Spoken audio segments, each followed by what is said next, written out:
मित्रांनो, प्रवीचा प्रेमपूर्वक नमस्कार. आजचा विषय आपल्या मनातील तरंग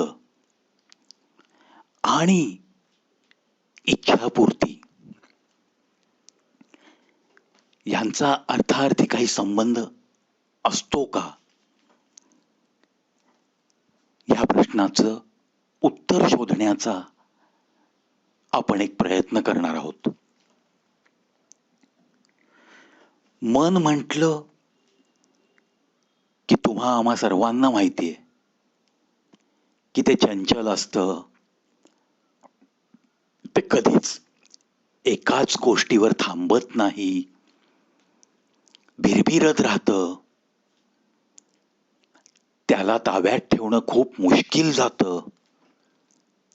ह्या सगळ्या संकल्पना मन या शब्दाभोवती आपल्या मनात कायमच्या रुतलेल्या असतात. तथापि ह्याच मनाची आंतरिक शक्ती किती मोठी आहे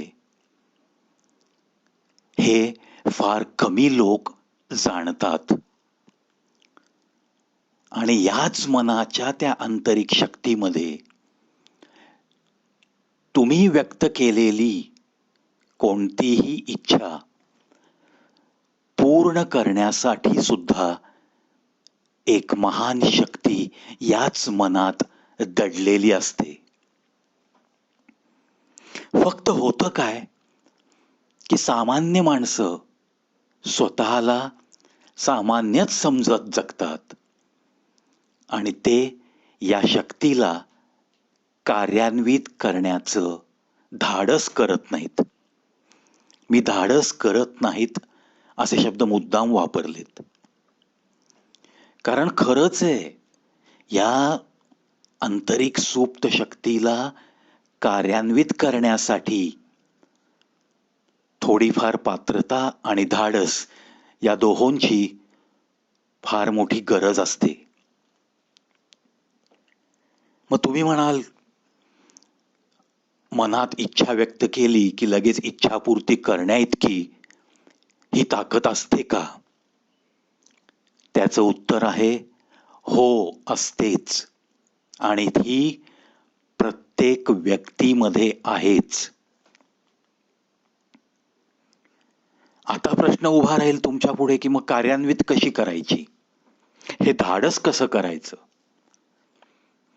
हे धाडस करणं म्हणजे सर्वप्रथम स्वतःला प्रश्न विचारा की नक्की कोणती इच्छापूर्ती तुम्हास हवी आहे. अगदीच उदाहरणं द्यायची झाली तर आज तुम्ही ज्या सोयी सुविधा उपभोगत आहात, मग त्याच्यामध्ये विमान आलं, रेल्वे आल्या, इतर काही तुमच्या घरातल्या रोज तुम्ही ज्या उपभोगता त्या सर्व सोयी सुविधा आल्या. टीव्ही घ्या, फ्रीज घ्या, ट्यूबलाईट घ्या, बल्ब घ्या. हे असे अनेक शोध जे लागले, संशोधन जे झालं जगामध्ये. आपल्याला माहिती आहे, राईट बंधूंनी विमानाचा शोध लावला. जॉर्ज ईस्टमननी चित्रपट कसे बनवावेत याबद्दलचं विवेचन केलं. थॉमस एडिसन बद्दल आपल्याला माहितच आहे, अनेक शोध त्यांच्या नावावर आहेत. लाईटचा बल्ब. अलेक्झांडर बेल यांनी टेलिफोनचा शोध लावला. हे जे शोध लागले ही त्यांची आंतरिक इच्छा होती.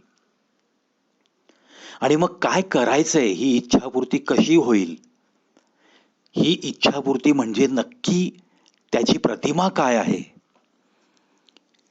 हे ह्या सर्व संशोधकांनी मनामध्ये ती प्रतिमा सर्वप्रथम तयार केली.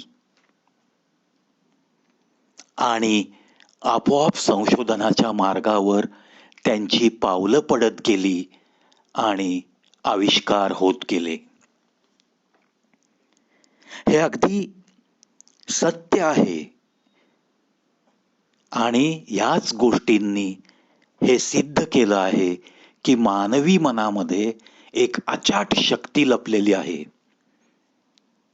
फक्त ती कार्यान्वित करण्यासाठी त्या त्या व्यक्तीला थोडंसं आपल्याला प्रोत्साहन पण द्यायला हवं, त्याला उद्युक्त करायला हवं.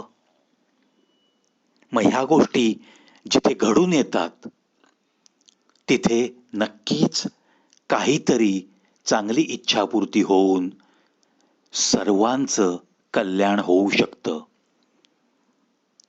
त्या व्यक्तीची इच्छापूर्तीबाबत त्यांनी जर तशा प्रतिमा निर्माण केल्या आणि त्या प्रतिमा स्पष्ट त्याला दिसू लागल्या, जणू काही ते सर्व काही घडलंय असं त्याला मनामध्ये समजत राहावं लागतं आणि प्रयत्नांची दिशा आपोआप मिळत जाते.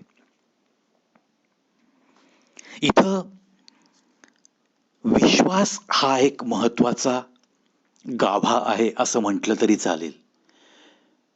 एकतर स्वतःवरचा विश्वास आणि मग हे धाडस करणं आणि जी प्रतिमा पाहतोय ती प्रतिमा सत्यात उतरली आहे हा एक दृढ विश्वास.